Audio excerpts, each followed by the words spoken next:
ہو سکتا ہے تمہاری محبت کو اللہ تعالیٰ نے تمہارے نصیب میں لکھ دیا ہو۔ آزمائش بھی اللہ کی طرف سے تمہارے یقین کا امتحان ہوتا ہے۔ کچھ رشتے اللہ تعالیٰ خود ختم کروا دیتا ہے تاکہ ہماری زندگی خراب نہ ہو سکے۔ بے شک وہ جو کرتا ہے بہتر کرتا ہے۔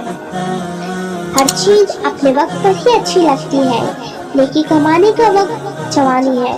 افسوسناک بات ہے کہ ہم نیکی اس وقت کرتے ہیں جب برائی کے قابل نہیں رہتے۔ سورہ نوح ہمیں یہ بتاتی ہے کہ اللہ کی محبت کے بغیر تم زندہ نہیں رہ سکتے۔ اللہ کا حکم سنو، اللہ سے ہدایت مانگو۔ اگر تم اللہ کی نافرمانی کرو گے تو اس کا عذاب سخت ہوگا۔ تہجد بہت خوبصورت عبادت ہے جہاں کچھ ملے نہ ملے لیکن رب ضرور مل جاتا ہے۔ ایک سکون ہے جب عادت ہو جائے، بنا پڑھے سکون نہیں ملتا۔ ہر یقین کے بعد منزل کن کی ہے۔ درد کتنا بھی ہو اللہ کے آگے رونے سے سکون میں بدل جاتا ہے۔ وہ بھیجے گا مدد، سنو تم دعائیں کرتے رہنا۔ اور پھر میں نے لوگوں سے زیادہ اپنے رب کو راضی کرنا مناسب سمجھا۔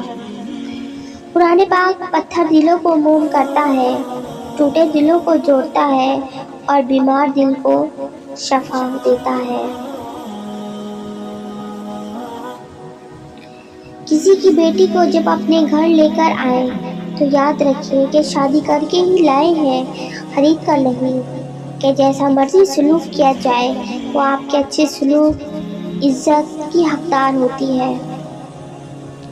گناہ کے دوران موت نہ آنا اور گناہ کے بعد توبہ کی مہلت ملنا اللہ پاک کا بہت بڑا احسان ہے۔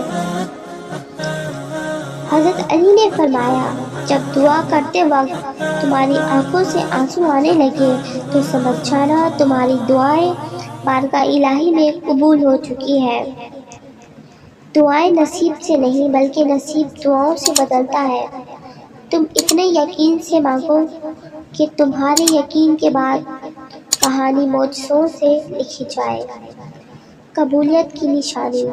دعا کی قبولیت کی اس سے بہتر نشانی کیا ہے؟ ہو سکتی ہے کہ اللہ نے اب تک آپ کا دل دعاؤں میں لگایا ہوا ہے۔